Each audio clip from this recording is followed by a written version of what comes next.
Speak to Alexander Titov, a Russia affairs analyst and a lecturer at Queen's University, Belfast. Alexander, thank you so much for your time. I know you're not a security expert, but have you seen the pictures of the car?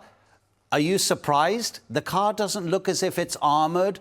The fact that he's a major figure in the Russian army, that someone could place a bomb under that car? Yeah, and it doesn't look very expensive car either, so probably not as high up as reports might suggest. But it fits the pattern. Ukrainians trying to. I mean, it's. I think it's kind of safe to assume it was Ukrainian special services doing it, going after. I guess the easier targets of the very high-profile Russian generals are better protected. This one clearly wasn't, so they went for him. It's not that it's going to change anything on the ground or anywhere else, but certainly fits the pattern of Ukrainian trying to hit targets in Moscow to show that they're still capable of it. So morale boost for Ukraine, I guess. Without any kind of practical consequences on the battlefield. Yeah, exactly. I mean, we've had other senior Russian military officials killed, assassinated, targeted in Russia, also those who have died on the battlefield. Is anybody irreplaceable, or is the Russian philosophy just, if you die, there's someone going to take your place? Did you see the analysis from the British government and also from the United States that possibly 1 million Russian soldiers have been killed or wounded in this war? Well, yeah, I mean, all those estimates, they're all extremely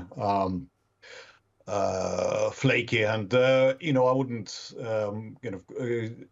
trust 1 million soldiers dead or wounded and so forth. It's all very speculative, I would say. I mean, we have figures which are kind of confirmed death, which are much lower, and I would say that broadly speaking, both sides having, roughly speaking, an equal number of casualties over the years. And of course, Russia has a much greater population than Ukraine, so Ukraine is suffering clearly much more.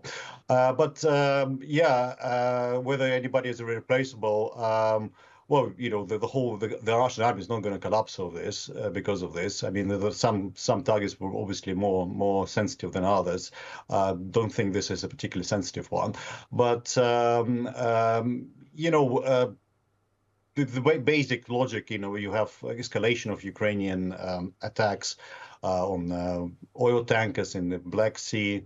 You have escalation of hallucinations in Moscow. But at the same time, Russia has a kind of much greater capacity to escalate, and you have all the Odessa region essentially almost without power for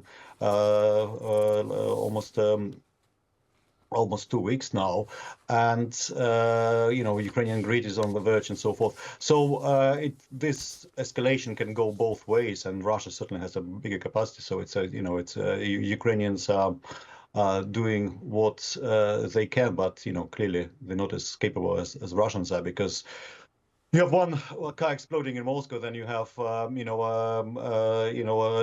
several dozens of drones exploding, high-profile drones exploding in Kiev. So that's the calculations of the war at the moment, and it's not in favor of Ukraine. Yeah, and as Dasha was telling us from Moscow, many people are asking for a strong response to this killing of the Lieutenant General. Alexander Titov, appreciate the analysis. Thank you so much.